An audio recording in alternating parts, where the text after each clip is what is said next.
आज गोरखपुर अनुभाग जीआरपी के थाना जीआरपी गोरखपुर के द्वारा एक बड़ी सफलता हाथ लगी। पिछले कुछ दिनों में हमारे पास कई शिकायतें आई थी जिसमें बाइक चोरी की घटनाएं हो रही थी, तो उस शिकायतों में मुकदमा पंजीकृत किया गया था और उसमें हमारे थानाध्यक्ष के नेतृत्व में एक टीम बनी हुई थी, एक सीओ साहब के नेतृत्व में एक टीम बनी हुई थी और लगातार इस पे हम कार्य कर रहे थे।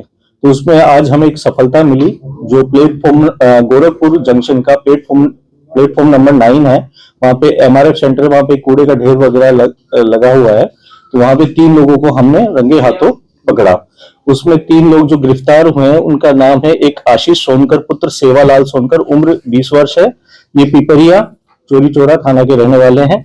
उसके अलावा शिवेंद्र जायसवाल पुत्र ओम प्रकाश जायसवाल, इनकी उम्र करीब 22 वर्ष है, ये चोरी चौरा पिपरिया के ही रहने वाले हैं। और तीसरे है बिट्टू सोनकर पुत्र मेवालाल, ये निवासी हैं बालखुर्द रूडी चौरा थाना चोरी चौरा के हैं। इनमें जो इनका जो लीडर है वो आशीष सोनकर है, वो इनके द्वारा इनके साथ मिलकर बाकी लोगों के साथ मिलकर ये बाइक चोरी की घटनाएं कारित किया करता था।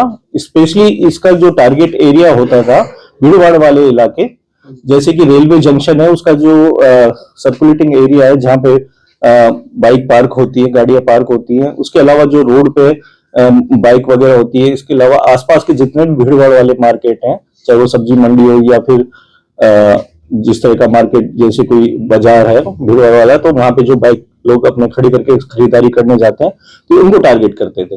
इन्होंने अपने पूछताछ में कबूल किया कि इन्होंने अब तक कई बाइकें चुराई है। जो मौके पर हमें 6 बाइक बरामद हुई वहां पर, जो बताया इन्होंने कि हम चोरी करके बाइक को कूड़े के ढेर में छिपा देते थे, क्योंकि उस वक्त पुलिस एक्टिव हो जाती है। तो उसके बाद में जब ये इनको लगता है कि अब सही टाइम आ गया है, तो ये बाइक निकालकर उसकी नंबर प्लेट चेंज कर दिया करते थे और उस नंबर प्लेट चेंज करके उसको बाहर ले जाते थे। बाहर ले जाकर ये अपने ग्राहक ढूंढते थे, पहले से इनकी बातचीत भी होती थी और कोई नया ग्राहक संपर्क में आता था तो जैसे 50 से 55 हजार की बाइक है तो उसको 20-25 हजार रुपए में ये बेच दिया करते थे।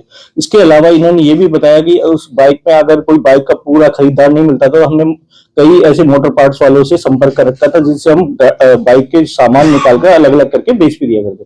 इसके अलावा हमने इनसे पूछे कि आप इसके अलावा कोई अंतर्राष्ट्रीय स्तर पर भी आप कहीं बेचते थे, तो इन्होंने बताया कि हम कोई अगर हमें नेपाल का कोई खरीदार मिल जाता था तो हम उसको भी ये अपनी बाइक बेच दिया करते थे।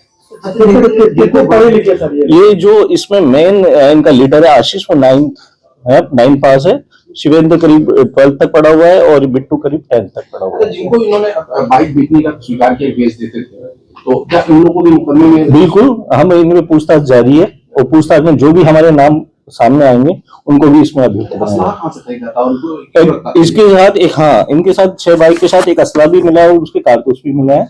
तो इन्होंने बताया कि साहब हमारा चोरी में कई बार हमारे पकड़े जाने का भी डर होता है, तो हम उसको एक आत्मरक्षा के लिए और एक डराने के लिए अपने पास तमंचा रखते थे ताकि जरूरत पड़ने पर इसका इस्तेमाल किया जा सके। कहाँ से खरीदा लोग इसकी?